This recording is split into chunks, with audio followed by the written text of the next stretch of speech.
Kita rasa kalau akidah kita ambil daripada Quran, betul tak? Ataupun akidah kita kena ambil daripada nenek moyang, ambil daripada mana-mana saka tok nenek kita tinggal, atau ambil daripada adat budaya.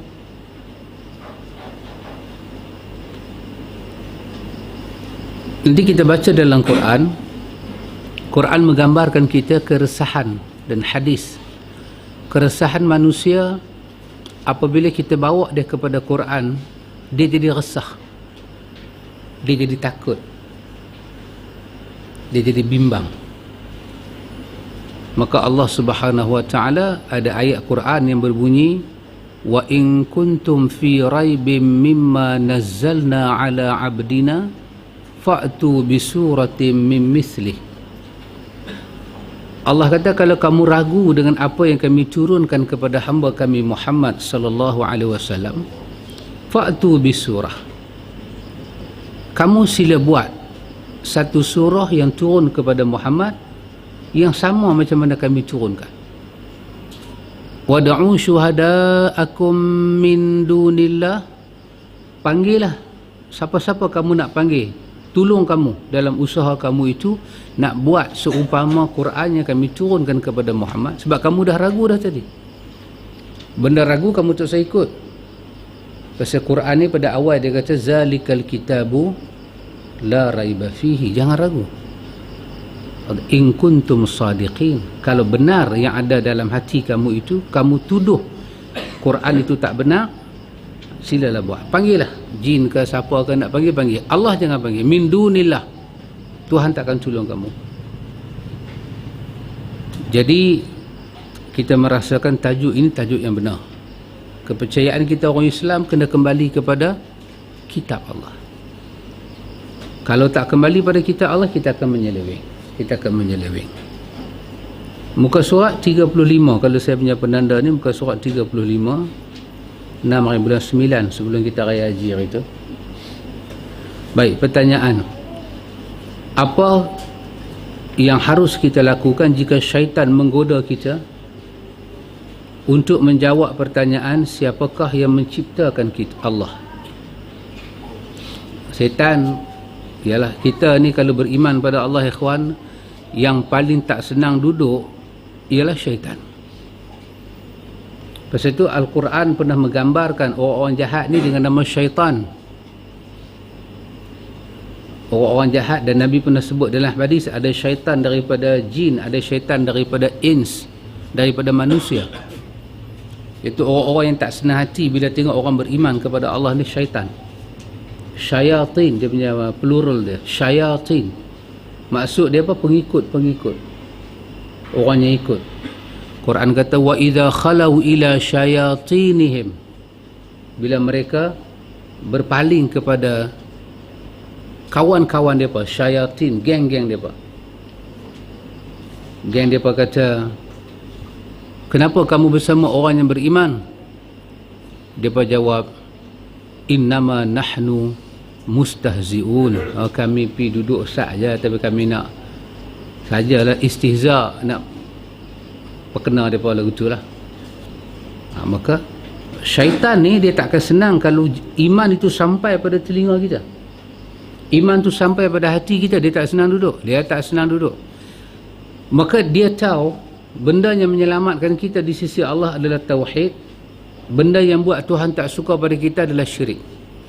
Maka apa dia buat? Dia datang kepada seseorang, dia bisik perkataan yang paling jahat, iaitu dia bisik, Tuhan ni siapa buat?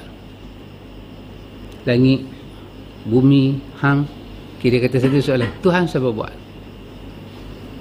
Dia kata, jika syaitan membisikkan pertanyaan ini kepada salah seorang di antara kamu, maka mintalah perlindungan kepada Allah. Allah Ta'ala berfirman, wa imma yanzaghannaka minasyaitan nazghun fasta'idz billah innahu huwas samiul alim. Dan jika syaitan mengganggumu dengan satu gangguan, maka mohonlah perlindungan kepada Allah. Sesungguhnya dialah Allah yang maha mendengar lagi maha mengetahui. Dan Rasulullah sallallahu alaihi wasallam mengajar kita untuk melawan tipu daya syaitan dengan menyatakan, amantu billahi wa rasulihi Allahu ahad Allahu samad lam yalid wa lam yulad wa lam yakul lahu kufuwan ahad. Nabi suruh kita baca ayat ni. Kata auzubillahi minasyaitanir rajim. Lepas tu kata ayat ni, amantu billahi wa rusulihi. Aku beriman kepada Allah dan Rasulnya. Allahu ahad, Allah yang Maha Esa. Allahu samad, Allah tempat bergantung, tempat memohon segala hajat. Lam yalid wa lam yulad, dia tidak beranak dan tidak diperanakkan. Walam yakul lahu kufuwan ahad, dan tidak ada seorang pun yang setara dengan dia. Lalu Nabi kata, lepas dia baca benda ni, dia meludah ke kirinya 3 kali sambil memohon perlindungan kepada Allah daripada syaitan. Kata a'udzubillahi minasyaitanir rajim. Jika hal ini dilakukan, maka godaan syaitan akan lenyap dan menyebabkan iblis tersungkuk, terusir daripadanya. Ini hadis riwayat Al-Bukhari, Muslim, Imam Ahmad dan Abu Daud. Jadi soalan-soalan macam ni banyak. Banyak soalan lagu ni yang kita jawab macam tu. Lepas itu Qul huwallahu ahad itu adalah satu surah. Nama apa? Surah apa? Al-Ikhlas. Suratul Ikhlas. Nama Ikhlas, tapi cerita pasti Allahu Ahad. Sebab apa? Sebab itulah makna ikhlas. Memurnikan Tuhan. La syarikalah, tidak ada sekutu baginya. Lahul mulk, baginya segala kerajaan, segala pemilikan. Lahul mulk walahul ham, baginya segala kepujian. Yuhyi wa yumit, dia yang bagi hidup, dia yang mematikan. Wa huwa ala kulli syai'in qadir. Dan setengah riwayat biyadihil khair, biyadihil khair, di tangannya lah berhimpun kebaikan. Wa huwa ala kulli syai'in qadir, dia di atas sesuatu sangat berkuasa. Inilah surah yang kita ajak kepada anak-anak kita. Iman, keyakinan, ubudiyah, tawakal, sabar, syukur datang daripada surah ini. Lepas itu bila ada sahabat faham surah ni, dia ulang dalam sembahyang, dia repeat. Dia ulang sehingga sahabat-sahabat lain pergi cerita pada Nabi, ya Rasulullah, dia ni kalau sembahyang tak ada surah lain dia baca qul huwallah ya. Dia baca bukan sekali pula, dia repeat banyak kali. Mungkin pasal pendek, ulang banyak kali. Dan ada sahabat kata, ya Rasulullah, sahabat ni kalau dia baca surah lain pun qul huwallah mesti dia baca, lepas tu baru dia rakaat. Katalah dia baca sabihis, lepas tu dia akan baca qul huwallah baru dia rakaat. Nabi panggil dia. Nabi kita pasal apa? Dia kata, ya Rasulullah, aku sayang dengan surah ni. Pasal surah ni meluruskan iman aku pada Allah. Nabi kata, kesayangan kamu pada surah ini akan membawa kamu kepada syurga Allah. Sebab apa, ikhwan? Sebab surah ni adalah surah Tauhid. Tauhid. Antum boleh ingat, cuba pejam mata, jangan lena saya. Pejam mata saya. Al-Quran sebut pada kita ayat al-yawma akmaltu lakum dinakum wa atmamtu alaikum ni'mati wa raditu lakumul islama dina. Sesaja saya nak bawa antum meneroka kepada ayat ini.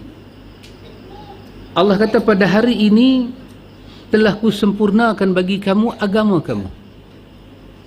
Sempurna. Bila? Dalam hadis Bukhari, Umar kata, aku tahu bila ayat ini turun. Pada hari Jumaat, pada waktu petang di bumi Arafah. Ketika Nabi buat haji yang terakhir, itulah haji awal dan akhir dalam hayat dia. Umar kata ayat ni turun. Ayat ni kata Allah dah sempurna dah agama. Allah sempurna agama. Allah sempurnakan agama dalam keadaan agama kita ini ada surah Qul huwallahu ahad. Masa tu kita pun tak hidup lagi, tok nenek kita pun tak hidup lagi, siapa-siapa tak hidup lagi. Surah ni dah ada 1400 tahun silam. 1400 tahun silam Islam belum berkembang. Islam hanya berpusat di Mekah dan Madinah. Surah Qul Huwallahu Ahad telah diturunkan. Bagaimana mereka bertanya pasal Tuhan, Nabi baca Qul Huwallahu Ahad. Bagaimana mereka nak beriman pada Allah, Nabi bacakan Qul Huwallahu Ahad. Macam mana penting surah itu telah membentuk akidah masyarakat Madinah dan Mekah. Macam mana dahsyat surah ini sehingga dia menjadi surah yang menceritakan tentang Tuhan, sifat Tuhan. Macam mana Tuhan itu kita faham. Macam mana kita menolak sifat-sifat yang tidak sempurna bagi Tuhan. Sifatnya mustahil bagi Tuhan. Lam yalid wa lam yulad wa lam yakul lahu kufuwan ahad. Tolak akidah Nasara, tolak akidah Yahudi, tolak. Wa lam yakul lahu kufuwan ahad, tolak. Yang kita isbat, yang kita sabitkan, Allahu Ahad, Allahus Samad. Itu pasal Allah. Macam mana kita pula hari ini, ikhwan? Allah kata, telah kusempurnakan bagi kamu agama kamu, telah kucukupkan nikmatku padamu, dan telah kureda Islam menjadi agamamu. Islam yang di dalamnya ada surah Qul Huwallahu Ahad. Tiba-tiba datang kepada zaman kita, Quran 1400 tahun dah turun zaman silam, menyatakan agama sempurna dengan surah ini. Bila Islam sampai zaman kita, setelah 1400 tahun berjalan, kita tak boleh faham surah ni. Kita tak tahu pun hubungan surah ni dengan kita. Dan kita pun bila baca Qul Huwallah, kita pun tak tahu nak cerita apa pada anak-anak kita daripada Qul Huwallah. Inilah sangat mendukacitakan. Akhirnya kita nak tahu pasal Tuhan, kita pergi tanya orang lain. Sedangkan Quran itu kalam Tuhan. Kita akan marah anak-anak kita kalau tak dengar cakap kita, betul tak? Kita cakap sekali, dia duduk buat tak budak ni sekali lagi dia makan roti canai percuma lagi. Tu cakap kita kata, aku dah kata jangan duk peluang hujan, tengok hang dah demam. Bila hang demam, masalah dah duit aku habis. Ubat tu bukan pakai kulit kerang, pakai duit, anda tahu tak? Kita duk marah dah, dia duk pergi hujan lagi. Ikhwan, besarkah perkataan yang keluar di mulut kita sama ada perintah atau larangan ni? Besar. Kalau anak kita tak ikut, kita marah macam Angry Bird lah, merah muka-muka. Pasal apa? Besarkah perkataan? Suami kata pada isteri, jangan duk pergi keluar malam lah. Dia kata, abang pergi mengaji ke apa ke, tak mau duk keluar malam. Bini pergi juga, laki naik marah. Kita kata besarkah hang tak bagi pi, bini hang pi? Besar. Dia langgar larangan hang tu, besarkah? Apa antum nak jawab kalau orang kata lagu tu? Laki kata kat bini, bini pula kata kat laki, abang jangan duk merengih dengan janda tu nah. Kita merengih juga. Lepas tu kita kata dekat awak, besarkah hang punya arahan? Ikhwan, apa yang keluar di mulut kita ni besarkah? Pemimpin bercakap pada rakyat. Pemimpin kata hari Ahad cuti, hari Ahad kita pergi panskap kerja. Hari Ahad tu tergedik-gedik nak pergi kerja. Hari Jumaat tidak, hari Ahad pergi kerja. Pemimpin kata jangan, bos kata jangan, hari Ahad tak ada kerja, off. Anak off punya pasal, aku punya suka, aku nak pergi kerja. Dia kata aku kata jangan. Kita kata dekat awak, hanya hang duk cakap kat aku ni, besar ke? Kalau kita kata lagu tu kat bos kita, apa akan jadi dengan kita? Kita kena pergi cari tempat berniaga sendiri ya. Mananya ikhwan, sesuatu yang keluar daripada mulut kita ni besar. Pasal kita memberi arahan pada orang bawah. Anak adalah orang bawah kita, dia di bawah kita, dia kena hormat dengan kita. Kita bukan tak suka orang isap rokok. Dalam rumah kita, kita buat no smoking, no smoke. Bahkan tandai dia kita pelekat satu. Dia masuk dalam rumah baru punya duk area. Kita kata kat dia, hang jelangak, hang buta. Tu aku duk tulis apa? Saja tulis lah. Alah, dia kata apa, saya peduli yang nak isap saya. Besar ke kalau satu benda keluar di mulut kita, kita tak suka dan kita minta orang patuh, kita tak suka? Besar ke perkataan kita ni? Besar lah, ikhwan. Bagaimana kita boleh tak suka orang tak dengar cakap kita, dan kita tak mau orang langgar cakap kita, tetapi kita tak merasa besar bahasa Tuhan. Quran adalah kalam Tuhan. Tuhan bercerita dalam Quran tentang dia. Macam mana kita tak anggap besar? Suami pun rasa besar bila dia cakap satu benda pada isteri. Isteri kena patuh. Isteri cakap satu benda pada suami, besar, kena patuh. Anak-anak besar. Tiba-tiba Tuhan kata. Macam mana benda tu tak jadi besar? Dia kata pasal dia, Qul Muhammad, pergi kata pada mereka, Allahu Ahad, Allah itu Esa. Allahu Samad, hanya kepada Allah lah tertumpu segala permintaan hajat, kepada Allah, tak boleh pada benda lain. Lam yalid wa lam yulad, dia bukan anak kepada siapa-siapa, dan dia pun tidak pernah melahirkan anak-anak. Dia tak ada mak bapak, dan dia tak ada anak-anak. Walam yakul lahu kufuwan ahad. Penutup dia sangat menarik. Walam yakul lahu kufuwan ahad. Dia tak bagi contoh apa. Dia kata hampa kena ingat satu benda, tak ada satu benda boleh sama dengan Tuhan. Tak ada. Menafikan persamaan, tak ada. Ini surah yang paling besar. Ini kalam Tuhan. Kalam Tuhan. Macam mana kita rasa tak besar? Arahan daripada mulut kita pun besar. Maka bila kita diganggu dengan perasaan-perasaan yang tak tahu macam ni semua, Nabi suruh kita baca, amantu billahi wa rusulihi, aku beriman kepada Allah dan Rasulnya. Allahu Ahad, Allahu Samad, lam yalid wa lam yulad wa lam yakul lahu kufuwan ahad.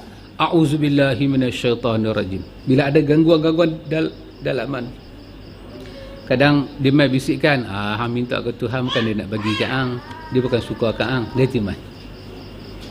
Bisikkan lagu ni mai, baca yang ni. Baca lagu ni, meludah ke sebelah kiri. Kata a'udzubillahi minasyaitanir rajim. Ini semua daripada syaitan. Dan sebut ayat ni. Sebut ayat ni. Hang dah merempak sampai tahun ni, Tuhan mana tolong hang? Hak kapiak sembah tok kong dia tolong hang. Alah hang hampir sembah.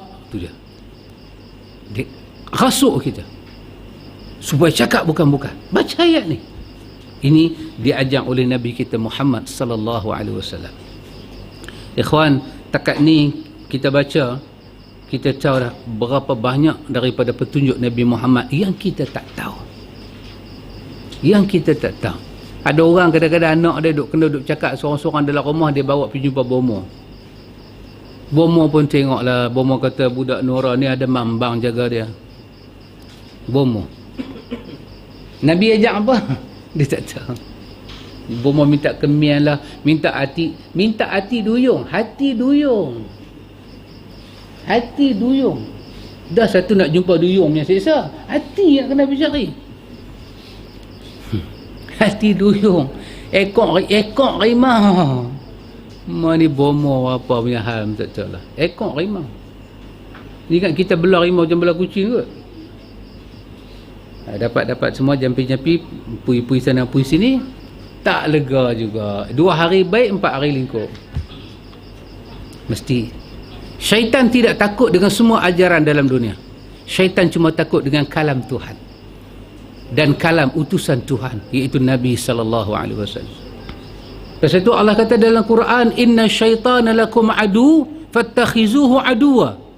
Syaitan itu musuh kamu, dan letaklah dia sebagai musuh. Fattakhizuhu, ambillah dia, anggaplah dia sebagai musuh. Dia bukan kawan.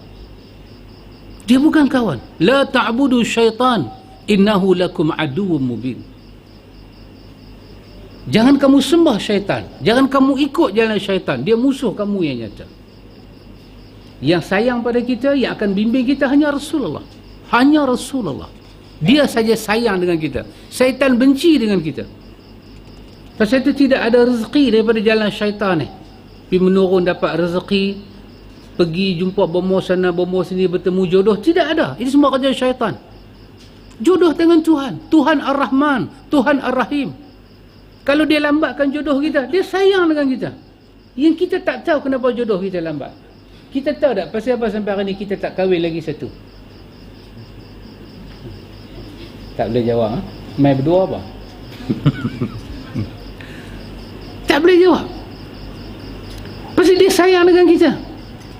Kenapa sebahagian orang dia izin isteri satu, isteri dua, dia kadang-kadang cerai, kahwin, cerai, kahwin.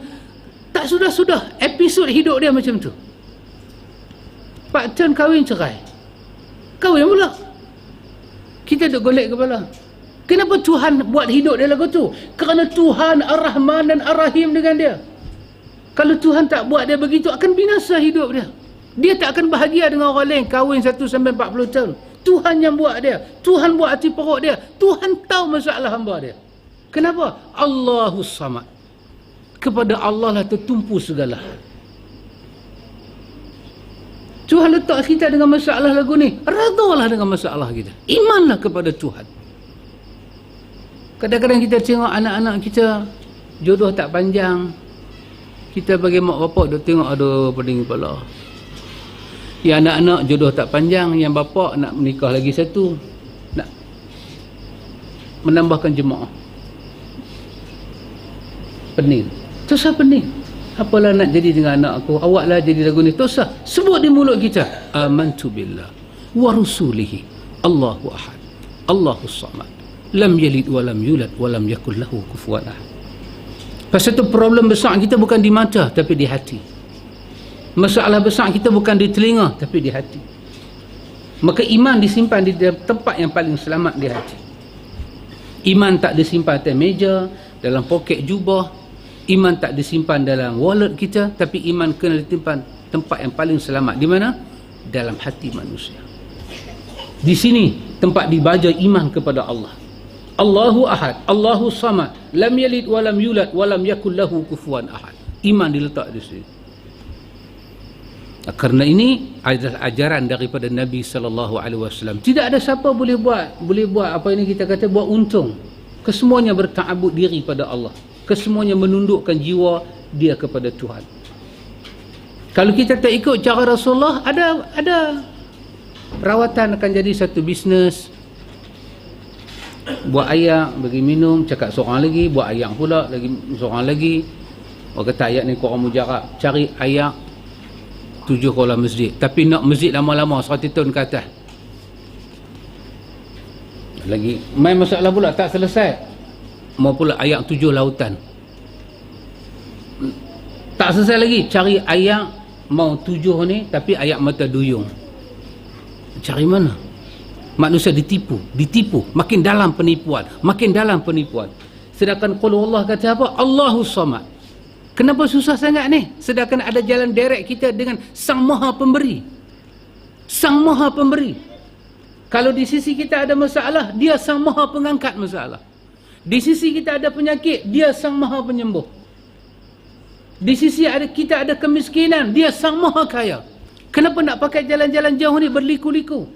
Sedangkan qul Allah kata Allahus samad. Terus angkat tangan minta pada Tuhan, baik yang sakit maupun yang merawat.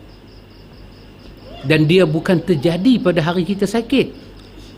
Tarbiyah ni bukan pada hari kita sakit kita ingat Tuhan, tidak. Daripada kita dalam keadaan kita macam ni, kita menyemai jiwa kita ingat pada Tuhan. Ingat pada Tuhan. Ingat pada Tuhan. Tunduk pada Tuhan. Sebut nama Tuhan. Berzikir kepada Allah, mencari faedah hidup dengan zikrullah. Kerana Quran kata alladzina amanu wa tatma'inna qulubuhum bi zikrillah. Ala bi zikrillah tatma'innul qulub. Quran kata orang-orang yang beriman jiwa dia tenang dengan ingat kepada Allah. Ketahuilah, Quran kata, sesungguhnya tidak ada benda boleh menenang dan mendamaikan kamu kecuali kamu ingat kepada Allah. Ya ikhwan, ingat kepada Allah.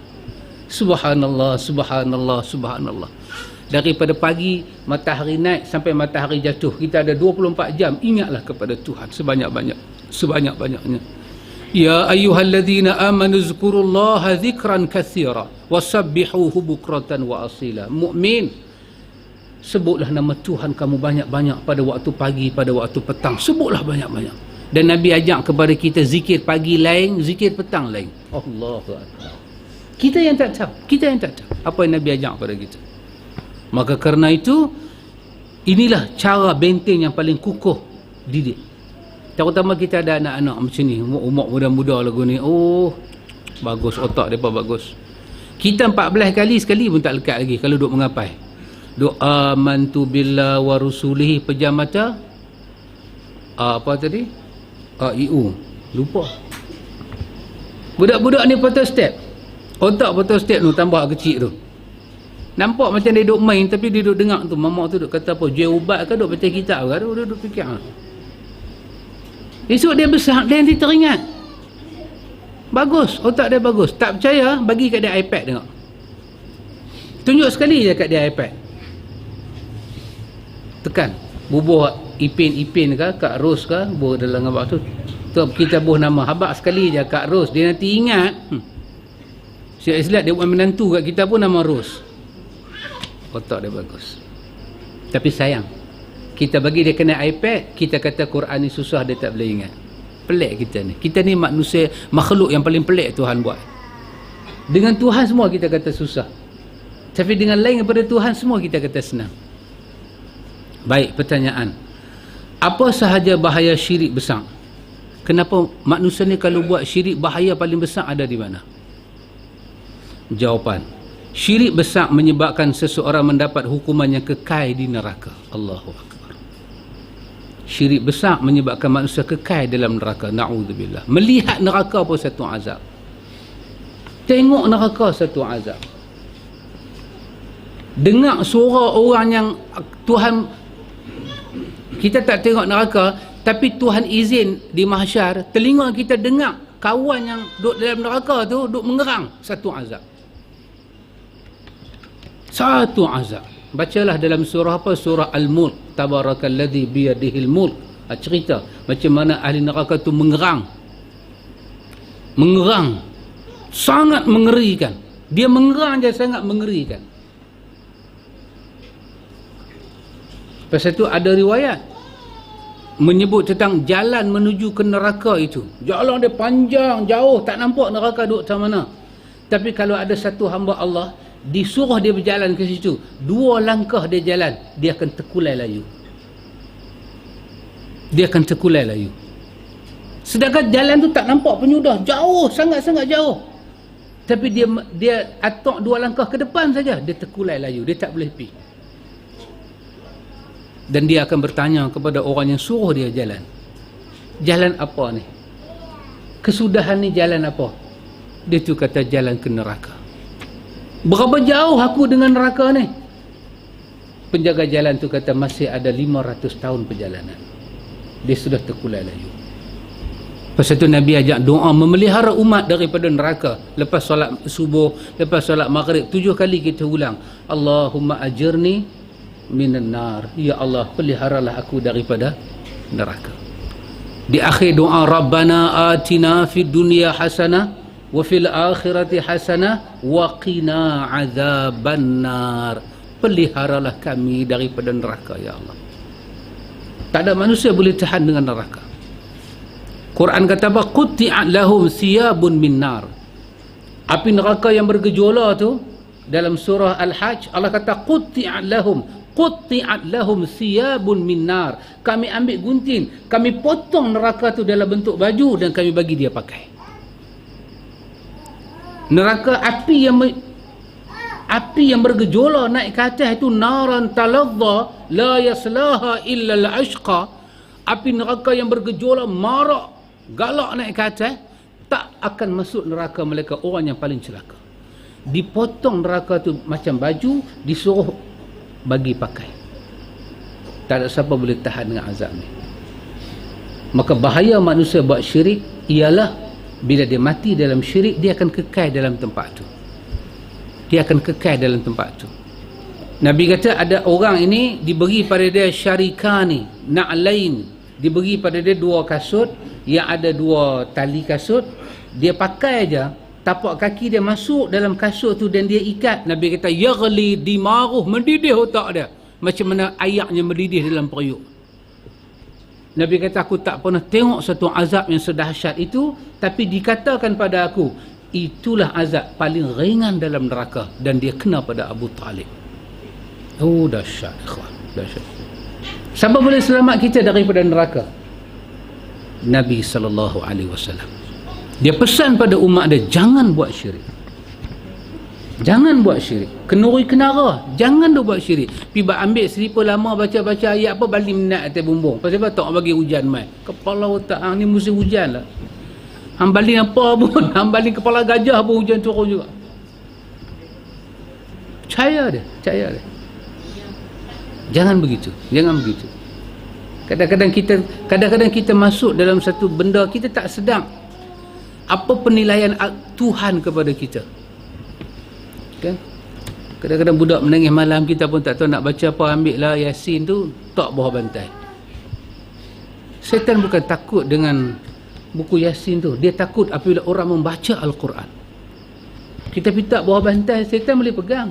Kita tengok kadang orang kena hantu kan, dia boleh baca kursi lagi. Wahai bukan pergi kelas kafar mengaji Quran macam mana-mana pun, dia boleh bagi tahu pula kat kita, idgham tak cukup dia abang. Syaitan tu kawan ni, dia tak takut, dia boleh permain. Dia boleh baca ayat Tuhan naik ke atas tunggu langgang, dia tidak takut. Maka kita yang kena baca ayat Allah, warattilil qur'ana tartila. Kita baca dengan hormat, dengan khusyuk, dengan takut dan mengharapkan Tuhan menolong kita. Maka orang buat syirik ni pakai tangkai. Ini semua mukadimah jalan pada syirik. Rasa jodoh lambat, pergi mandi bawah pokok, pergi mandi bawah apa? Bawah jambatan, pergi mandi ayak bunga. Pasal apa? Jodoh lambat. Habis kalau mandi tu, mandi jodoh cepat lah. Maknanya selama ni hang tak mandi pasal tu, orang tak masuk minta hang. Mandilah kerak sikit. Merepek, orang kita ni merepek sangat. Dia tak tahu merepek dia tu sampai mengorbankan iman dia. Ibarat iman kita ni duduk di tengah, benda ni duduk di tengah. Kita hari demi hari kita duduk tolak dia pergi ke hujung. Satu hari dia akan jatuh. Itulah ibarat kedudukan iman kita. Buat satu syirik, iman kita ditolak. Yang kita tak sedar. Tak sedar sangat-sangat.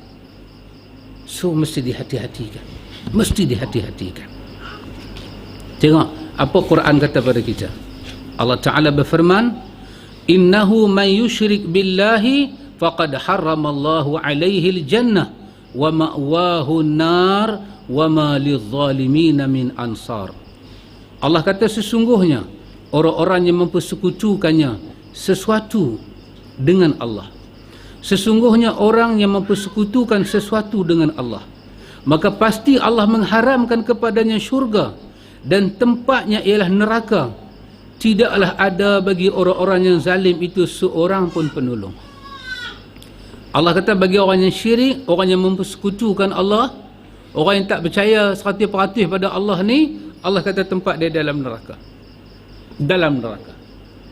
Dan masa dia masuk neraka, kata Allah, wa ma lidh-dhalimin min ansar. Allah cabar, siapa boleh tolong dia? Tak ada bagi orang zalim ini ansar, penolong. Siapa pun min ansar, daripada seorang penolong tak ada. Termasuk Nabi tak boleh tolong dia. Kalau dia syirik pada Allah, Nabi tak kerana syafaat Nabi dengan izin Tuhan, dan Tuhan tak akan redha pada orang syirik. Buat dosa besar lagi Tuhan boleh beri keampunan.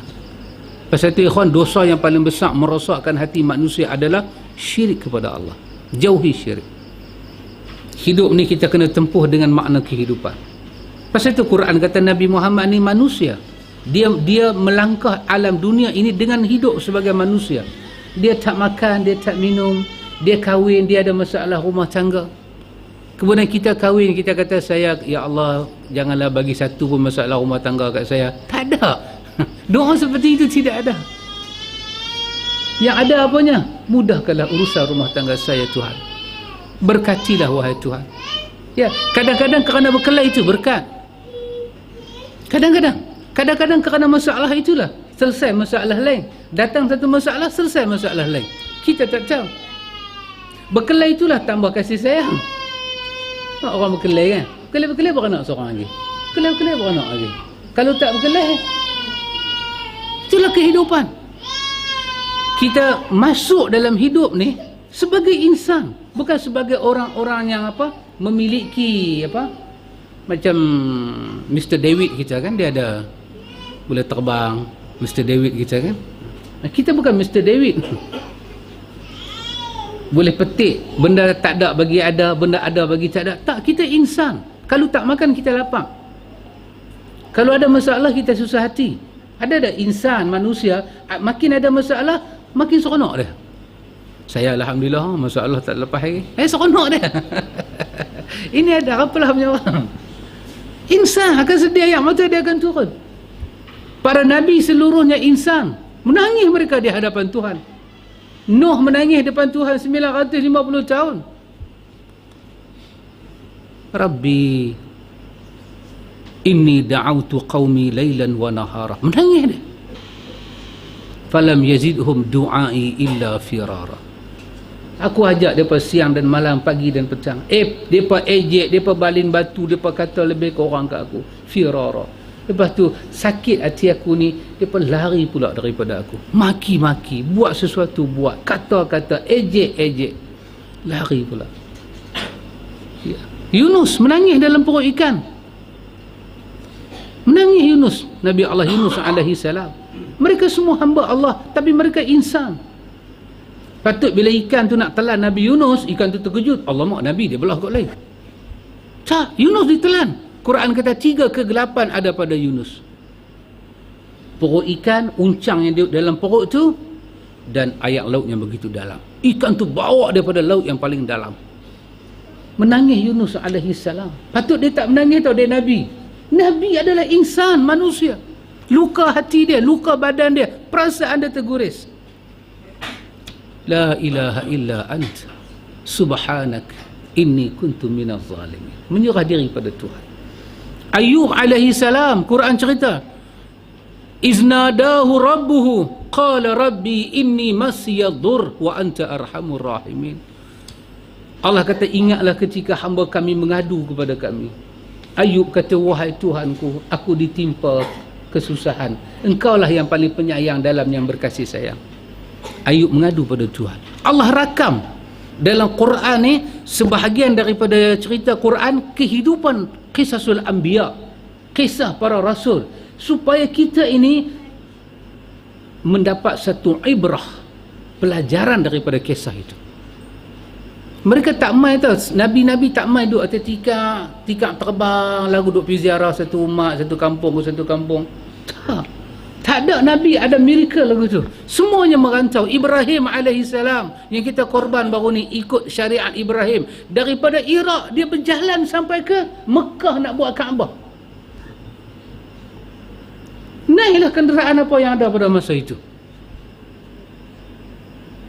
Patut Ibrahim pejam mata kan. Kan kawan kita 3 orang tu kan, Zam-Zam, Allah kazam. Daripada berdengung pergi pasir 2 butir. Muyuk tak main kan. Pergi pasir 2 butir. Jangan buat pasir. Kalau pergi Matan Pasir, memang tempoh dia pergi. Dia tak main Matan Pau. Pasir 2 butir. Jumpa Menteri Fasolah, Zam-Zam Al-Kazam. Tapi terbukti yang semua ada pelik-pelik, mereka bukan Nabi. Mereka bukan Nabi. Fir'aun ada pelik, Fir'aun bukan Nabi. Namrud ada pelik, Namrud bukan Nabi. Nabi insan. Ada Nabi dipukul, ada Nabi dibunuh. Yasin cerita. Fa'azzaznahu bithalith. Allah kata Allah muliakan dengan Nabi yang ketiga. Mereka dihalau, dipukul. Nabi menangis. Yasin kata waja'alani minal mukramin. Tuhan memasukkan kami dalam orang-orang yang mulia. Roh dia keluar daripada badan. Hamka dalam tafsir Hamka kata waja'a min aqsal madinati rajulun yas'a. Ini orang yang datang nak menolong Nabi tu. Hamka panggil dia dengan nama Habibun Najjar. Dia nak tolong Nabi di karya dia. Nabi dia dipukul dengan dia kena pukul. Termengah-mengah dia lari. Ja'a min aqsal Madinah. Dia mai daripada tengah pekan. Nak habaq. Ya qaumi, wahai kaumku, jangan pukul depa. Depa Nabi, kita ikut depa. Kaum dia kata apa? Nak ikut apa? Nabi apa? Ajak pelik-pelik. Ajak tak boleh percaya pada tangkai. Ajak kata tak ada sihir dekat burung. Depa percaya benda-benda ni semua. Depa percaya duk main burung tu ada bagus ada tak bagus. Nabi kata tak ada. Depa kata last sekali, kalau burung tu tak sihir, apalah sihir? Dia kata kat Nabi sihir. Pukul. Last kali kawan yang bela Nabi dipukul sampai kata hamka, usus dia terkeluar kat bungkuk dia. Dia mati. Dia berkata, makan pencarian kamu. Ruh dia dikeluarkan daripada badan. Ruh dia melihat jasad dia dipijak. Masa tu ruh dia kata, waja'alani minal mukramin. Ya qaumi, wahai kaumku, kalaulah hampa boleh mengetahui, hampa duk hina badan aku, tapi aku dimuliakan oleh Tuhan dalam syurga. Ya ikhwan, itu adalah proses kehidupan. Kita nak beriman, tak mau sedih, tak mau menangis, tak ada. Itu fitrah. Jangan ingat bila kita jadi orang beriman kan, beras sentiasa penuh. Tong beras kita tak payah beli. Alhamdulillah sejak aku beriman ni tak beli beras duk penuh macam tu. Tak. Yang tu mesti David. Itu bukan kita. Daud alaihi salam nak makan apa Daud buat? Daud masuk ke hutan, potong-potong kayu, ikat-ikat, bau hati bau, berbekas bau seorang Nabi yang bernama Daud alaihi salam. Pergi ke pasar jual, orang perli Daud. Nabi jual kayu. Kata Nabi, kata Rasul, ada kitab Zabur, tapi jual kayu. Sementara Tuhan nak bagi kedudukan kepada dia. Nabi yang kaya ni Nabi Sulaiman ya. Nabi Sulaiman dia. Halih semua mereka berusaha. Maka kita pun tak boleh lari daripada sunnatullah itu ikhwan. Kalau beriman kena maki, kena kutuk, ya, ma'ruf lah kita. Jalan kita pakai tu jalan betul dah. Sejak kita beriman ni, orang pergi semua tengok muka kita berseri. Itu bukan pasal beriman, tu nama dia pakai keputih. Pergi mana semua berseri je. Iman tak lagu tu. Kalau hang gelap situ lah. Kau last sekali pergi mana Pak kata ustaz cerah, ustaz lain lah tu. Duk gelap situ lah, metalik tang situ lah. Itu iman. Iman bukan nak datang nak mengubah tabi'i manusia, tapi dia nak mengubah jiwa manusia. Kita rasa aman. Kita rasa keamanan yang ditawarkan oleh Tuhan. Kita mula masuk dalam wilayah keamanan. Dulu kita tak beriman, kita tak boleh rasa janji Tuhan tu benar. Iman merawat jiwa kita. Sabar pada Tuhan. Sabar. Dia bagi kita kuat, istiqamah macam hidup ada tulang belakang. Dulu macam tak ada tulang belakang. Tak ada tempat nak bersandar. Rasa macam kita ni seorang-seorang. Bila iman masuk, kita rawat, kita mengaji, kita rasa kita tidak keseorangan. Allahu Ahad, Allahus Samad. Maka jangan buat syirik kepada Allah. Nabi SAW bersabda, man laqiyallaha yushriku bihi syai'a dakhalan nar. Hadis ni hadis sahih riwayat Imam Muslim. Nabi kita, barang siapa bertemu dengan Allah sementara dia menyekutukan Allah dengan sesuatu, dia akan masuk neraka. Allahu Akbar. Ikhwan, masalah masuk neraka ni sat ke lama ke, itu bukan bab dia. Bab dia masuk neraka tak mahu. Masuk neraka ni bukan Allahu Akbar, bukan macam Pizu Taiping. Masuk neraka tak mau, pandang neraka pun tak mau. Tak mau. Maka pasal tu Allah bagi pada kita taubat. Dan taubat kita sangat mudah ikhwan. Tak pakai modal banyak. Senang aja, menyesal, berhenti. Kemudian jiwa kita kuat dan kita berjuang dengan kehidupan. Itu taubat kita. Berjuanglah, lawan. Dan kadang Tuhan uji kita. Memang ayat Quran menyebut macam tu. Ahasiban nasu an yutraku an yaqulu amanna wa hum la yuftanun. Awal daripada surah Al-Ankabut. Adakah mereka merasa mereka sudah beriman dengan mereka kata amanna, dengan mereka sebut kami beriman? Allah kata kami biarkan mereka sedangkan mereka belum diuji. Walaqad fatanna alladhina min qablihim, sedangkan orang sebelum daripada mereka kami uji. Dengan ujian itu kami bagi tahu mereka imankah mereka tidak beriman. Macam kita ada ikhwan kan, kadang-kadang proses kita belajar ni, mai tak satu masa kita duk belajar ni, kita kata ya Allah, pasal apa aku tak tahu benda ni, dulu aku duk pergi kata, hari ni baru aku tahu. Ya, itulah proses dia. Kita duk rasa kita pakai kepiah, kita pakai jubah, pakai serban, oh beriman dah aku ni. Kita duk rasa, tak tahu satu hari Tuhan uji kita, kita melatah cepat. Kita mengamuk macam alam ni tak ada Tuhan, macam Tuhan tak tolong kita. Allah kata, supaya mereka mengetahui, supaya kami beritahu pada mereka dengan ujian itu mereka beriman ataupun tidak. Allahu Akbar, ikhwan. Jangan main-main iman. Tu satu hari satu guru dia bawa anak murid dia keluar jalan daripada orang. Guru dengan murid beza umur begitu. Guru dengan murid kan tua dengan muda. Jalan jumpa satu kebun. Ini bukan hadis lah, dalam Bukhari tak ada, dalam mana tak ada. Ini cerita ambil pada surah Khabar. Tapi nampak manfaat tu ada juga. Jalan-jalan satu kebun, ada nampak satu kasut yang lusuh. Tahu dah kasut ni mesti satu orang yang berkebun punya lah. Kasut pun dah buruk dah, ada ayak tepi tu semua. Budak murid ni kata dekat guru, dia kata, "Ustaz, kita perkenal dia ni mau tak?" Guru dia kata, "Macam mana nak buat?" Kita sembunyi kasut dia, kita pergi duduk belakang pokok, kita tengok dia nak gelabah ke mana. Murid ni kata, "Wahai anakku, bagus pelajaran ni, tapi tak ada adalah di hadis yang sahih." Surah Khabar, cerita surah Khabar. Kata, "Wahai anakku, Allah mentakdirkan kau ni anak orang berada. Kenapa kau nak uji orang yang dah susah dengan lagi susah? Cuba kau beri sedikit kegembiraan pada dia, dan kau tengok saat lagi dia dan kau apa akan jadi. Kalau kau uji dia lagu tu, tentu kau seronok, dia tentu dah cembera. Kadang-kadang ada orang, ikhwan, dia bergembira di atas duka orang. Ini sangat tidak bagus. Dalam hadis Nabi kata, kalau kau gembira di atas duka orang, Allah tukang. Duka orang tu akan singgah dalam hidup kau, gembira kau akan sampai pada hidup orang tu. Hari ni tak sampai lagi. Hari ni kau gelak berbahak-bahak. Kau akan menangis terisa-risa kalau kau bergembira di atas duka orang. Jangan bina hidup kita di atas derita orang. Jangan. Kerana di sana ada balasan daripada Tuhan dunia sampai akhirat.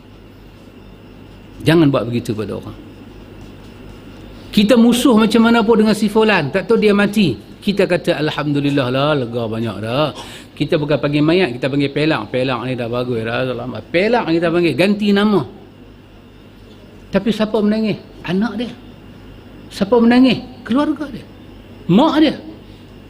Dekat kita dia pelang, dekat isteri dia suamiku, dekat anak dia ayahku, dekat mak bapak dia anakku.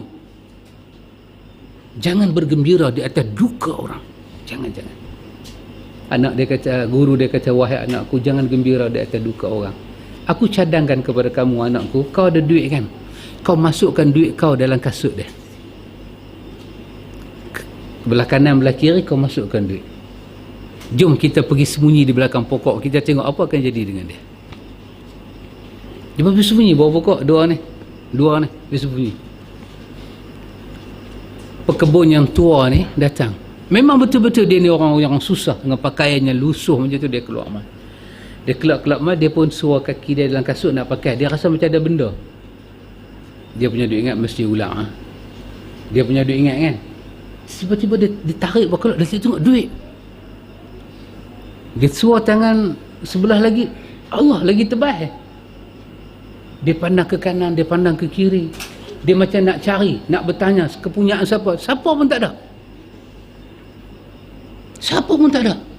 Pelan-pelan dia ambil duit tu, dia buang dalam poket dia, dan lutut dia jatuh ke tanah, mata dia memandang ke langit, dan dia mengeluarkan ungkapan, dia kata, "Tuhan, alhamdulillah, sesungguhnya kau mengetahui anak dan isteriku di rumah belum menjamah apa-apa sejak semalam. Aku tak ada apa nak bagi mereka makan, dan kau mendengar doa aku, wahai Tuhan. Terima kasih, aku bersyukur padamu di atas pemberian ini." Budak habis duit tu di belakang pokok duk teriak. Guru dia kata, "Sekarang apa kau dapat, apa dia dapat? Tapi kalau tadi kau pelari kasut dia, kau dapat apa, dia dapat apa?" Kata murid ini, "Hari ini aku belajar satu benda yang selama ni aku belajar aku tak faham." Apa dia? Inilah Islam. Sentiasa suka menghiburkan orang, bukan menambah beban orang. Bila kita tengok orang susah, jangan duk bagi susah lagi. Apa benda kita boleh tolong? Berilah bantuan pada dia, tolonglah dia. Islam kata beri bantuan pada anak yatim, beri bantuan pada ibu-ibu tunggal. Tak, Kita ibu tunggal ni kita duk melawak lagi kedai kopi. Dia tu janda lama dah tak mau pereh. Melawak lagi kat atas. Bila kita melawak, kita tak sedar maruah dia jatuh. Maruah dia jatuh. Macam mana orang buat lagu tu pada ibu kita? Kita pergi ke kedai kopi, orang duk melawak pasal ibu kita. Mak kita orang duk melawak. Pak kita mati, orang duk melawak. Orang kata janda tu nampak elok lagi, hang tak mau try ke? Kita dengar. Kita pun tengok janda mana. Tengok-tengok mak kita. Apa kita akan kata? Perasaan kita macam mana? Ini bukan cara orang nak membantu orang. Nak main dengan maruah mak aku. Tiba-tiba kita main maruah orang lain. Hari-hari. Hari-hari kita bersenda orang. Hari-hari kita sebut nama orang di kedai kopi. Kita hina orang. Islamkah itu? Tidak. Betul lah kata surah Al-Hujurat. Walamma yadkhulil imanu fi qulubikum. Iman dan Islam yang kau duk sebut di lidah kau orang Islam, kau orang beriman, hanya ada di lidah, belum menyentuh perasaan kau lagi. Pasal itu kau berkelakuan seperti itu. Muslim kau di bibir mulut, tetapi tak nampak Muslim kau pada hidup kau hari-hari. Betul. Walaupun kisah tu bukan hadis Bukhari Muslim, tapi ada tak pelajaran dia? Ada. Berapa banyak orang kita hiburkan dalam hidup kita. Kita kira dia jatuh, kita lagu nak pedajai kat atas lagi. Subhanallah ikhwan. Baik, maka jangan melakukan syirik kepada Allah. Pertanyaan ke-21. Apakah amal perbuatan orang yang melakukan syirik bermanfaat baginya? Dia buat syirik, tapi dalam masa yang sama duk semayang, duk itu, duk ini, apa jadi? Dia kata jawapan, tidak. Amal perbuatannya tidak bermanfaat baginya. Habis di hari akhirat tak tertolong apa? Kerana dia syirik. Sekurang-kurang syirik apa dia? Riak. Semayang puasa kerana riak duduk dalam hati, tak ada depan Tuhan. Kita dicatat orang yang tak semayang. Riak dalam segala-gala. Allahu Akbar. Kadang-kadang bukan riak dengan wang ringgit pun. Pasal Tuhan bagi rupa pakai segak sikit, riak dah jadi marak buih. Buka ekor bintang mana-mana. Hati-hati akhwan, hati-hati. Ramai orang kena uji dengan segak ni, dia gagal. Gagal dia. Masa dia tak segak, dia tawaduk. Bila dia segak ni satu macam pula duk main. Bulu mata sama banyak dengan bulu landak, sama lebat. Landak pun duk tengok ni mak aku ke pupu aku punya duk main. Dulu biasa-biasa je tawaduk, cakap pun tak ada apa. Sejak segak ni, tak tahulah dia duk makan apa, dia duk pakai produk apa. Sejak segak ni alhamdulillah macam sikit dah. Ramai manusia ketika dia sihat, ketika dia berada, ketika dia ada kelebihan, dia berpaling dari Tuhan. Tapi ketika kelebihan-kelebihan itu meninggalkan hidup dia, dia baru datang pada Tuhan. Namun Tuhan tidak pernah berpaling daripada hamba dia. Ada orang masa dia muda, tengok menara masjid pun tak mahu. Wahai dia nak pergi kerja tu, start motor lalu depan masjid. Pandang pun tak mahu. Sampai kot masjid dia tengok mendang. Tak tengok dia. Dia pun tak tahu tangga masjid ni ada tangga ke, ada lift ke, dia pun tak tahu.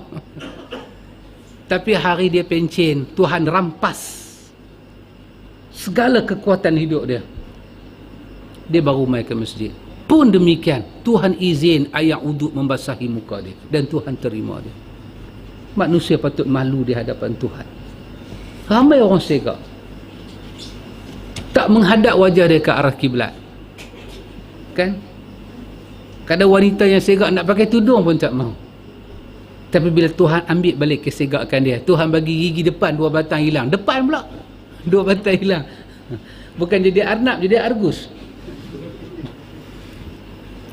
Dandan pakai purdah. Dandan pakai purdah. Ingat pasal tawaduk, pasal gigi tak ada. Tapi Tuhan menerima hamba dia tanpa Tuhan melihat keaiban hamba dia. Maka Allah katakan dalam Quran, Nabi ibadi anni anal ghafurur rahim wa anna azabi lahuwal azabul alim. Sampaikan kepada hamba aku pengasih, aku penyayang. Tuhan tak tinggalkan kita. Maka amal orang buat syirik pada Allah lingkup. Firman Allah, walau asyraku la habita anhum ma kanu ya'malun. Seandainya mereka mempersekutukan Allah, nescaya lenyaplah dari mereka amalan yang telah mereka kerjakan. Dan sabda Nabi, Qala Allah tabaraka wa ta'ala, ana aghna syurakai 'ani syirki. Man 'amila 'amalan asyraka fihi ma'i ghairi taraktuhu wa syirkahu. Allah Ta'ala berfirman, aku paling tidak memerlukan sekutu-sekutuku. Allah kata, ana aghna syuraka min syirk. Aku kaya, aku tak memerlukan ni benda-benda ni semua ni. Aku nak tolong hampa tak perlu pakai tangkai. Aku tak perlu ni semua ni. Untuk melihat dia ada pada hampa baru aku letak syarat dia tolong. Tak, aku dah letak dah syarat. Syarat aku tolong apa? Han minta kat aku tolong. Pasal apa han duk pergi letak syirik ni? Syirk. Ana aghna asyuraka min syirk. Aku sangat kaya daripada memerlukan syirik-syirik yang hampa duk buat ni. Aku tak suka benda ni semua. Allah kata begitu. Allah kata apa? Allah kata, barang siapa melakukan satu perbuatan di mana dia menyekutukanku pada perbuatan itu, maka aku akan meninggalkan dia dan sekutunya. Siapa buat satu benda yang dengan benda itu dia buat syirik pada aku.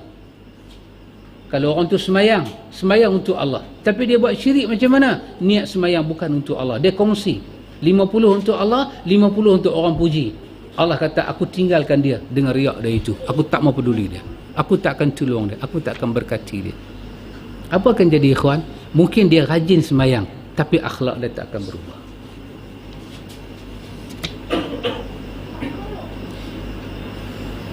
Antum tahu apa di antara kelebihan orang miskin ni apa dia? Antum, kita adakah siapa-siapa ada beranak-beranak dah kaya dah? Kita asal orang miskin tu dah. Asal itu orang miskin. Lah macam saya lah ni kaya kan? Saya kaya. Pakai Bentley. Sajalah bukan riak ibang. Kita nak jadi kaya macam ni kawan. Kita start dengan tak ada apa. Cina kata pok ke leho. Pernah dah kita ingat zaman mak kita duk suap kita makan? Kita macam anak burung lapak duk nganga mulut kan, mak duk suap satu-satu. Masa mak duk suap kita dengan anak semua adik-beradik kita, masa tu macam mana kita punya rapat dengan adik-beradik kita? Kita ni bila besar ni lah baru jadi rimau dengan singa kan. Hang tak tengok muka kak tak boleh tengok muka hang. Besar dah ada tua kutuk macam ni dah. Dulu kita kecil-kecil sepingan tu lah tangan mak kita lah duk suap sana suap sini. Apa kelebihan ini semua ikhwan? Kelebihan dia, kita duduk dengan mak suap kita, mak bagi mandi kita, air peluh mak kita masuk dalam nasi dia masak tu, makan. Apa yang kita ada masa tu yang kita tak ada sekarang? Apa dia? Kita hidup dalam kasih sayang. Kita hidup dalam keadaan sayang menyayang. Kadang-kadang terpisah sat aja abang dengan adik, demam salah seorang. Demam. Kata dia rindu dekat abang dia tu. Ambil bantai busuk abang dia, peluk. Dahsyat. Bila kita dah tua bangka macam ni, tua bangka kan, sikit hari dia tua kutuk. Okey lagi tua kutuk. Yang tak okey tua kutuk tak sedar dengan diri. Ni kira tak okey. Kita dah besar dah. Perasaan rapat kita dengan adik-beradik dah hilang. Pasal apa? Pasal suasana yang merapatkan kasih sayang tu dah tak ada. Kita dah tak tidur sebantai, kita dah tak duduk sekali, kita dah tak makan sekali, dia pisah. Makin berpisah amalan itu, berpisahlah perasaan kita. Ya ikhwan, kita kena hidup dalam keadaan Nabi sebut, la yu'minu ahadukum hatta yuhibba li akhihi ma yuhibbu li nafsihi. Kita perlu duit dalam hidup, kita perlu sihat dalam hidup, kita perlu beras dalam hidup, kita perlu semua dalam hidup. Perlu rumah dinding, rumah bumbung, rumah perlu aircon, perlu semua. Tapi lebih besar daripada tu, kita perlu rasa kasih sayang dalam hidup. Betapa kita tidak keseorangan dalam alam yang luas ini. Bila sayang tu tak ada ikhwan, dia automatik. Bila sayang tak ada, benci akan masuk. Bila benci masuk, dia tak boleh menilai orang. Kita cabut kasih sayang. Semua buat membencikan. Dia menyusahkan orang, dia tak rasa menyusahkan. Padahal muka dia, siapa suruh dia buat lagu tu? Makanlah hasil pencarian dia. Kasih sayang tercabut. Apa Quran kata pada kita ikhwan? Innamal mu'minuna Ikhwatun, mukmin bersaudara. Ikhwah dalam bahasa Arab bermakna keluar satu perut mak, baru dipanggil ikhwatun. Orang beriman ni semua ni keluar seperut, Allah Ta'ala kata. Kita ni semua adik-beradik, luka dia luka kita. Pasal tu kalau otak kita tak boleh fikir masalah orang, separuh daripada iman dah meninggal kita, tinggal separuh lagi lah. Mesti rasa sedih orang. Pasal tu Nabi kata apa? Hakul muslim alal muslim, hak orang Islam pada orang Islam, bila jumpa buat apa? Assalamualaikum. Tu saya kata benda lain, nak melawak nombor 2, Assalamualaikum. Wahai tadi je baru jumpa kat masjid, patah balik tukar baju nak pergi minum kopi, jumpa di kedai kopi, Assalamualaikum. Kenapa? Nabi kata, mau dah aku bagi tahu pada hampa kenapa hampa masuk syurga? Nabi kata, hampa masuk syurga kerana kasih sayang. Mau dah aku tunjuk amalan apakah yang menyebabkan kamu kasih sayang? Nabi kata, sebarkan salam di kalangan kamu. Ya ikhwan, Assalamualaikum. Itu hak orang Islam ni. Ala man arafta wa man lam ta'rif. Kau kenal, kau tak kenal, janji dia Muslim, kau bagi salam, Assalamualaikum. Ya ikhwan, saya katakan berulang kali, dada Nabi Muhammad ni penuh syarat dengan kebaikan, pasal tu dia boleh memberi. Penuh dengan kemaafan, pasal tu dia boleh memaafkan. Penuh dengan kasih sayang, pasal tu dia boleh menyayangi. Dada kita kosong daripada benda tu ikhwan, pasal tu kita tak boleh bagi. Nak bagi macam mana, kita tak ada. Pasal apa kita tak boleh menangis? Pasal kita tak ada air mata. Kita tak ada air mata. Pasal tu kita tak boleh menangis. Kita tengok orang menangis, ya Allah. Pasal apa dia boleh menangis? Pasal dia ada air mata. Air mata pergi tak mana? Kita tak memperuntukkan dalam badan kita ni air mata. Kita ada mata. Kita kata tengah malam, ya Allah ampunkanlah aku. Air mata kita tak turun. Jumudul ain. Pasal apa kita kasar dengan orang? Pasal kita tak ada kasih sayang. Macam mana kita nak bagi benda tak ada, ikhwan? Dalam poket kita tak ada duit. Tak ada duit dalam poket kita. Sekupang tak ada duit. Dia tu lagu duk main minta sedekah kita. Kita nak bagi 2 kupang. Apa? Sekupang pun tak ada. Kita tak bagi. Pasal apa? Pasal kita tak ada. Kadang-kadang kita ni, ikhwan, bukan kata tak ada duit, tak ada senyum. Punya dhaifnya kita. Kita jumpa orang, kita nak senyum. Kadang-kadang kita jumpa juga, kita senyum. Kita ada senyum, dia pula tak ada. Bila kita ada senyum, dia tak ada. Lama-lama dia duk rampas kita, kita pula tak ada. Dah jumpa dia, kita pun tak mau senyum dah. Nabi sentiasa ada. Dia boleh maaf orang. Yahudi yang tu bayang, Yahudi datang. Apa dia kata kat Nabi? Samu alaikum. Samu alaika. Dia kata binasaka Muhammad. Sam, sin alif mim, bermakna mati, al-maut. Itu maknanya sumpah lah, mati. Aisyah dengar. Aisyah kata, alaika la'natullah wa alaika sam. Hang kena laknat, hang lah mampu itu. Nabi kata, Aisyah sudahlah, dia sudah lawan bapak ni. Katalah kepada mereka, wa'alaikum cukup. Itu siapa panjang lagi ni. Kenapa dia boleh maafkan orang, ikhwan? Pasal syarat dada dia dengan khazanah kemaafan. Pasal apa kita tak boleh maaf orang? Tak ada. Tak ada. Tak ada. Nak senyum pun tak boleh kan? Kadang kita tengok abang kita nak senyum, tak boleh. Kita duk nampak haram jadah tu kawan ni. Mai rumah pula. Tak boleh nak senyum. Pasal apa kita boleh kata haram jadah? Pasal kita kaya dengan haram jadah. Dia khazanah tu, dia jadi dictionary, tersimpan dalam hati kita, kaya. Pasal tu kita boleh memberi. Pasal banyak kat kita. Pasal apa kita boleh pandang buruk pada orang? Pasal buruk sangka penuh dalam dada kita. Kita tengok satu orang, kita kata dia tak baik.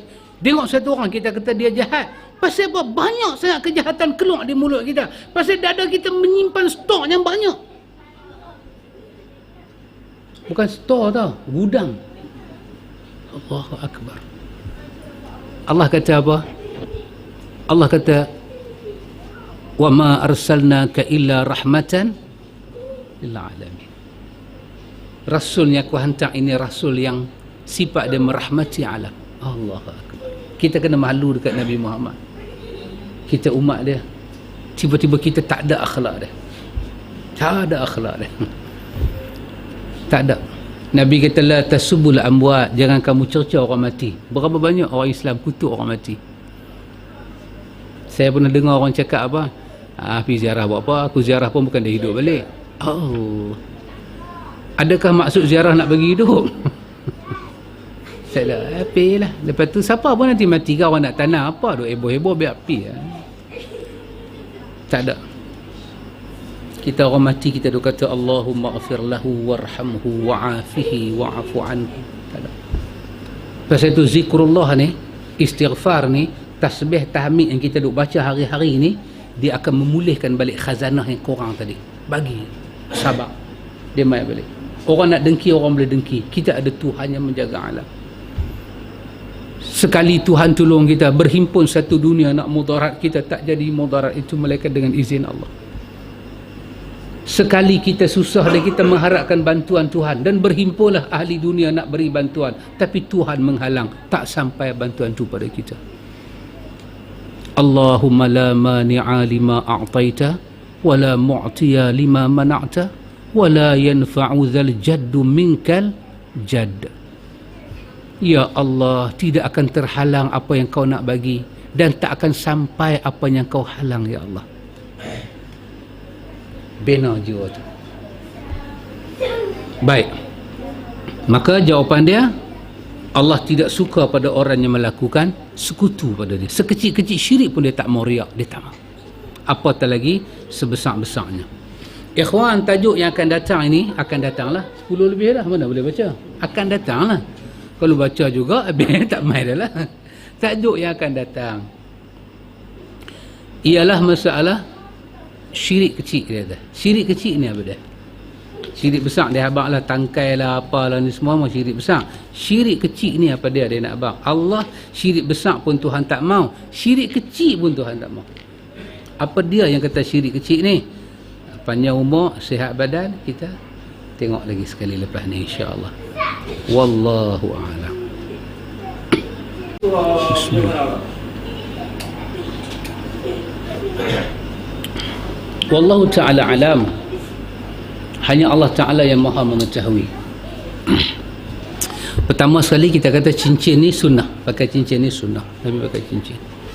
Yang kedua, soalan tu saya buat nombor 3. Saya jawab nombor 2 dulu. Pertama, pakai cincin tu memang ada riwayat. Sunnah pakai cincin. Yang kedua, pakai cincin ni dia untuk tambah karisma. Karisma. Melayu panggil apa karisma?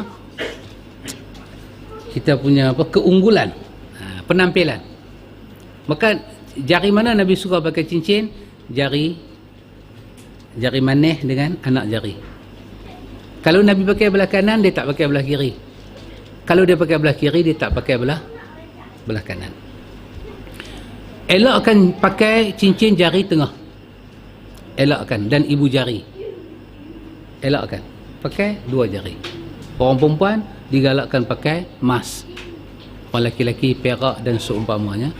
Pendek kata, orang lelaki-lelaki ni emas jangan pakailah. Pakailah besi ke tembaga ke, yang kita pakai tak gatal jari sudah. Ni pakai duk gatal-gatal, kena korak pula, potong tangan jari tu. Okay. Yang ketiga, kita nak pakai cincin ni, batu ke, kayu ke, kita kena pastikan satu benda. Satu, dia sesuai dengan kita. Yang kedua, bila kita pakai tu, kita tak jadi pelik pada orang lain. Tu dia, Nala punya gondu dia pakai. 5 jari dia bagi. Pelik pada orang lain. Pelik ni Nabi tak suka. Ada riwayat hadis menceritakan, siapa yang suka pakai pelik-pelik macam ni, Tuhan tak suka. Sama ada pakaian ataupun cincin-cincin lagu ni, elakkan. Kemudian dalam kita pakai tu, kita tidak ada satu ingatan yang khurafat. InsyaAllah lah saya pakai cincin ni. InsyaAllah lah dia kata, insyaAllah lah. Oh, mana saya pergi orang tunduk ah. Dia kata lagu. Jangan. Kalau itu semua tak ada, kita pakai pasal kita berkenan dengan batu tu, dan kita besar batu tu, tinggi batu tu, benda sabah.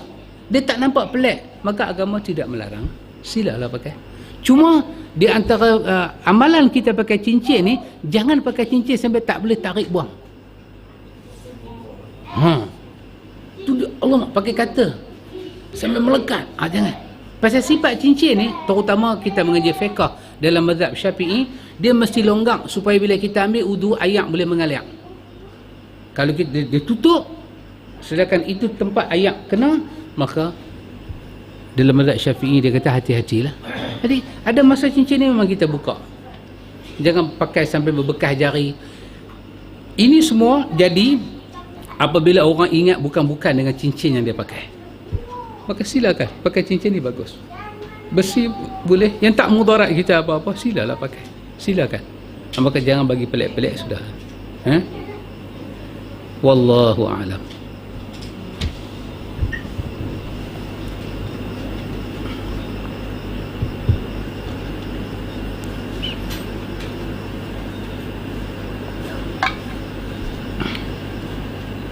Subhanak